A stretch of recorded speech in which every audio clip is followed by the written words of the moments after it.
G'day beer lovers and brew tubers, welcome back.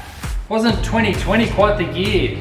Well, it's 2021 and January has been pretty busy so far. But anyway, let's get straight to it. In this video, I want to go over the 3 biggest challenges faced by a new home brewer. And, well, more importantly, I'm going to give you some tips and tricks to overcome them so you get better results quicker. Righto, let's get started.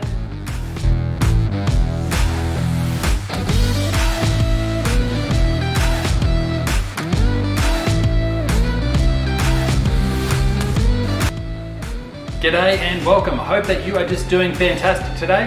And if you're new to the channel, I'm Luke Riles. This is Homebrewer HQ. This is a channel dedicated to you, the beer lover and the home brewer, wanting to know more about beer and brew better beer at home. I put the question out to a number of reputable forums and groups out there, homebrewing ones, and asked, if you are new to brewing, what are the biggest challenges you face?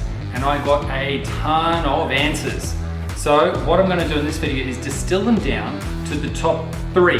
The top 3 challenges that a new brewer will face. More importantly, I'll give you some tips and tricks to overcome those challenges. So, okie dokie, let's get started. Challenge number 1 for the new home brewer is cleaning and sanitizing. Now, let's be honest about this. This is the least exciting task of home brewing. No one really likes doing it. But if you do it properly, you'll get great beer and the job will be a little bit easier. So, what you want to avoid is getting lazy once you've finished brewing a batch of beer. Don't let your fermenter full of junk and skunk and whatever sit there and get worse, or leave it out in the sun and go hard and crusty. You want to wash it as soon as you're finished, okay? You don't need any fancy chemicals or equipment. Just use regular dishwashing detergent you use in your kitchen sink. And you've got to use a soft cloth, such as this one. Now, it's important to use a soft cloth rather than an abrasive, scrubbing sort of sponge or steel wool, because if you're using plastic fermenter or plastic bits and pieces, you know, brewing spoon and the like, if you're scrubbing them hard, you're going to create little scratches, little gouges, which are going to provide habitat for little nasties, which will ruin your next batch of beer. So, soft cloth, scrub it out, wipe it out, clean it with dishwashing detergent after you've used it, then you can let it dry and sit in its storage place, its cupboard in your garage until brew day. That's all you need to do, just keep it clean. When brew day arrives, all you need is a no-rinse spray sanitizer. Now, it's gotten so much easier over the years, and these products just make things so much easier compared to when I first started. You can source a no-rinse sanitizer from online or any home brew shop. Mix them up as per instructions in a spray bottle and spray everything. Make sure you get around the threads of your tap and where any parts connect. Give it a good soak, a good spray in no-rinse sanitizer. Now, of course, the magic of these no-rinse sanitizers is, of course, you don't have to rinse them. So simply put your equipment on a drying rack and let it dry. Let it dry over here, do your brewing over here, get it all together, combine it and make great beer. So there you go, cleaning and sanitizing. Don't skip, don't cut the corners, get yourself a no-rinse sanitizer and you'll go a long way to cutting down the stress and bother of that step. Challenge number 2 for the brand new home brewer is temperature control. Okay, now during fermentation, what you want to avoid is temperature variation. So, you know, you've got a hot day, cold night, hot day, cold night. And so your yeast is going on a roller coaster ride. It gets wild and excited and lets off crazy unwanted flavors during the hot day, and then it gets sluggish and it kind of goes to sleep at night. We don't want that. We want generally a nice, smooth, even fermentation from beginning to end.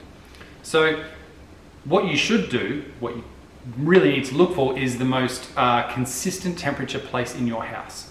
Now, you might need to get creative here. Look for, say, perhaps a laundry cupboard. Might be that stuffy old cupboard underneath your stairs where you store all your junk. Clean it out and create a brewing space.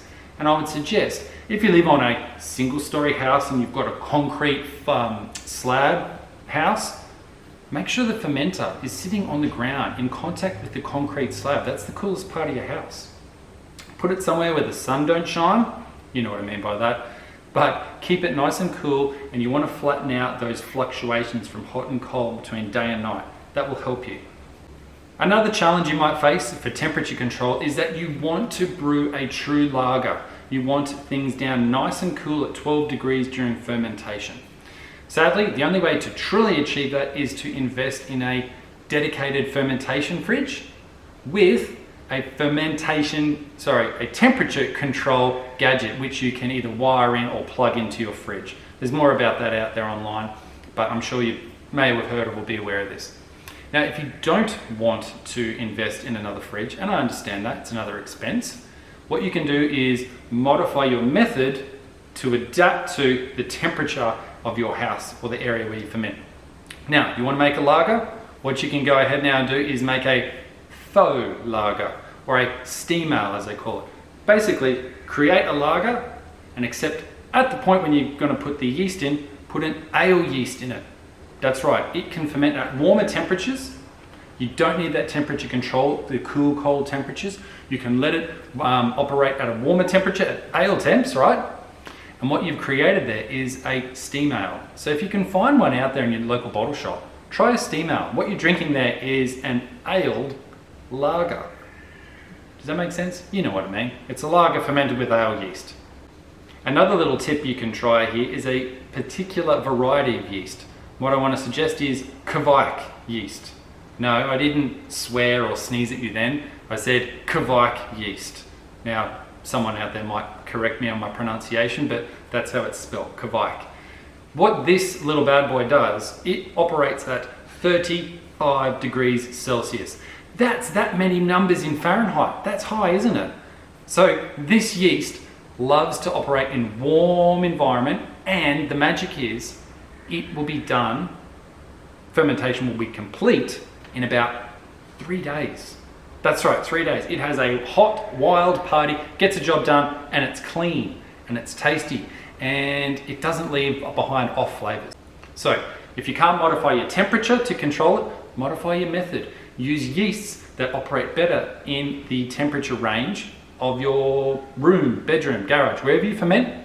Try a yeast that operates in that temperature band. That should overcome that challenge, temperature control. Challenge number 3 for the new home brewer is patience. No, I'm not talking about the Guns N' Roses song from the 90s. Sadly, as home brewers, we want to create our own delicious homemade product. We need some patience to let it finish either fermenting, or secondly, mature in the bottles or kegs before they taste great. So, first step is fermenting. You're a bit impatient, you can't wait the 2 weeks required. Well, refer to step 2. Use something like Kvike yeast or another yeast that happens or attenuates faster. Get the job done quicker at a hot temperature. Why wait 2 weeks when you don't have to? Why be patient? Now, once you've transferred your finished beer to bottles or kegs, particularly in bottles, you have to wait a minimum of 2 weeks before the beer has matured enough for you to drink it. Sadly, that can't be changed. But what you can do is, well, first step, get more bottles. I'd suggest getting enough bottles for at least 3, ideally 4, even 5 is better, 5 batches of beer that you can bottle them up. So what that pretty much means is about 150 tallies. That gives you enough chance to brew and brew and brew and brew and bottle and bottle and bottle. And you arrange them from oldest to youngest. You start drinking these ones, and as you're working your way through all your stash of beers, they're getting some time to mature before you start drinking. They're tasting great. And of course, as soon as you've got enough empty bottles, you brew another batch, you add it to this end of the stack, and everything moves along. It's like, rotating the stock. Drink the older stuff, let the new stuff time to mature, because you've got a big stack of bottles. You've got time to let them mature. You don't have to be patient. And another handy tip on this one is if you want to increase your production, get a second fermenter.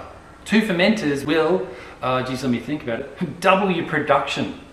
It's that simple. You can either have them running at the same time, and on bottling day, bang, you've got 2 batches worth of beer bottled in one day, or you can offset them by a week. Let them run for 2 weeks each, but offset them by week by week by week. You've got to do it a couple of times over and over, but in no time, you will have 100, 120, even 150 bottles made, ready, time to mature. And by the time you've gone through that exercise, The ones you did 4 weeks ago, they're ready to drink. They're tasting good. So, patience.